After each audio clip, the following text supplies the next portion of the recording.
You know, most people think they have a pretty good handle on Jerusalem, the holy city, the center of the world.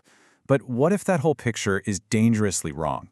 What if, as the book Jerusalem the Biography argues, the city's holiness is actually built on a really toxic secret? A golden goblet full of scorpions. Just let that sink in for a second. That's how a geographer described the city more than 1,000 years ago. It's this beautiful, priceless thing, but it's also filled with poison and pain. And that one single image, wow, it just captures a brutal truth. So that's the big question we're going to dig into, right? How can one place be both the house of God and, as one writer put it, the slaughterhouse of the religions? Well, the answer really comes down to a huge misunderstanding of what Jerusalem actually is. See, this is the heart of the problem. Every single person who visits arrives with their own Jerusalem already built in their head. But the reality? Oh, it's so much more complicated. And honestly, it's often a bitter pill to swallow. So what we're going to do is pull back the curtain on 3 core insights from the book that will completely shatter that simplistic view. So what's the first secret to really getting this place? You have to understand its basic operating system. I'm calling it the law of contradiction. For every single sacred, beautiful ideal that Jerusalem stands for, there is an equal and opposite and often brutal reality. And here's what's wild. These aren't separate things. They're literally 2 faces of the same coin. The book makes it clear. Jerusalem is the holy city, sure, but it's also always been a hotbed of bigotry and superstition. It's the ultimate prize for empires, but guess what? It has almost zero strategic value. It's supposed to be a home for all, but every group is convinced it belongs only to them.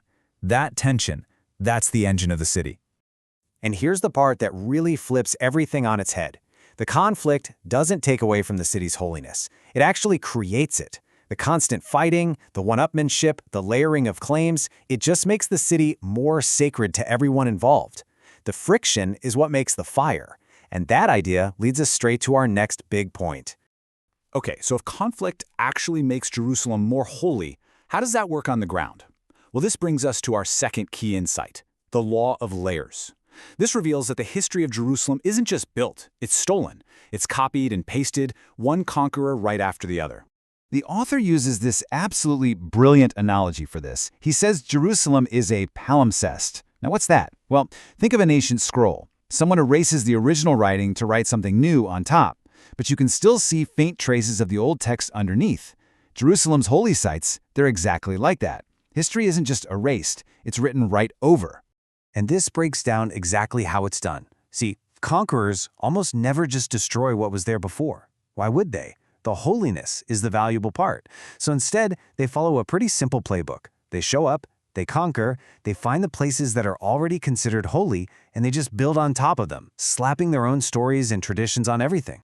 I mean, just let that sink in. The book argues that pretty much nothing in Jerusalem is 100% authentic to just one faith. Shrines are shared, they're stolen, they're repurposed, stories are borrowed. The city's sacredness is a total hybrid, like a dense fabric where the threads of different religions are so tangled up, you can't possibly pull them apart. All right, so we've seen that the city is a paradox, and it's a palimpsest. But what does all that do to the actual people who go there? Our third and final insight is where things get really personal and honestly kind of dangerous. This is the law of reflection. 100. That number is just staggering. On average, that's how many people are committed to asylums in the city every single year for a real, recognized psychological condition called Jerusalem syndrome. It's a literal psychosis, and it's triggered by the massive, crushing gap between the idealized city they have in their minds and the chaotic reality they find on the ground. The disappointment doesn't just upset them, it literally breaks their minds. So, why on earth does this happen? Well, the book explains it perfectly. The city acts like a two-way mirror. It's not just a place you look at, it's a place that reflects your own soul, your own hopes, your own passions right back at you. But, like a funhouse mirror, that reflection is always distorted. And this is the ultimate trap of Jerusalem. You show up expecting the city of Scripture, the city of prophecy, the city of your personal faith. But what you actually find is a living, breathing, noisy, and deeply complicated place. That clash between the vision in your head and the reality on the streets is so intense it has tormented people for centuries, and in the most extreme cases, it drives them mad. Okay, so let's put this all together. We have a golden goblet full of scorpions, a city built on layers of stolen sanctity that acts like a mirror reflecting our own dreams back at us, often with shattering consequences. All of this points to the single most powerful idea in the book.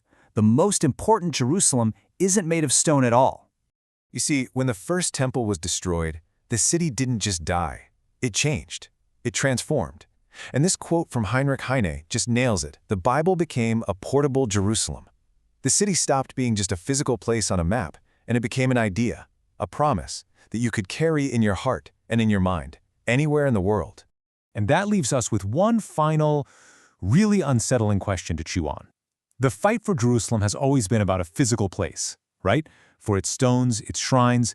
But if the city's real power, its true essence, actually exists in billions of different, competing visions inside all of our heads, then what are we really fighting for?